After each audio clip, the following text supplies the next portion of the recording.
Hello மக்களே! நம்ம சேனல்ல இன்னைக்கு ரத்த கூட்டு பொரியல் எப்படி பண்ணலான்னு பார்க்கலாங்க. ரத்த நுரையீரல உப்பு, மஞ்சத்தூள் போட்டு வேக வச்சு இந்த மாரி கட் பண்ணி வச்சுக்கோங்க. இப்போ வந்து கடலை பருப்பு தனியா வேக வச்சு எடுத்து வச்சுக்கோங்க. அது கூட ஒரு உருளைக்கிழங்கு இந்த மாரி வேக வச்சு கட் பண்ணி எடுத்து வச்சுக்கோங்க. நமக்கு தாச்சி நல்லா காஞ்சிருச்சு. அதில ஆயில் ஊத்திட்டாங்க.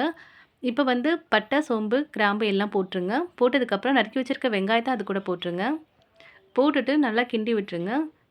வெங்காயம் கொஞ்சம் லைட்டா வதங்குனதுக்கப்புறமா 1 டீஸ்பூன் அளவுக்கு இஞ்சி பூண்டு பேஸ்ட்டும் போட்டுருங்க. போட்டுட்டு லைட்டா கிண்டி விட்டுருங்க. தக்காளி வந்து ஒரு அரை தக்காளி மட்டும் நறுக்கி போடுங்க. அது கூட கருவேப்பில, தேவையான அளவு உப்பு, இது எல்லாத்தையும் போட்டு நல்லா வதக்கி விட்டுருங்க. நல்லா இப்போ வதங்குனதுக்கு அப்புறமா நம்ம வேக வச்சிருக்க அந்த ரத்த நுரையீரல அது கூட சேர்த்துடலாங்க. சேர்த்துட்டு நல்லா கிண்டி விட்டுருங்க. கூடவே 1 டீஸ்பூன் அளவுக்கு மஞ்சத்தூள் போட்டுக்கோங்க. இப்போ 1 டீஸ்பூன் அளவுக்கு குழம்பு மிளகாய் தூள் சேர்த்துக்கோங்க. சேர்த்துட்டு நல்லா கிண்டி விட்டுருங்க. இப்போ கொஞ்சம் 1 டீஸ்பூன் அளவுக்கு மிளகுத்தூள் சேர்த்துக்குங்க.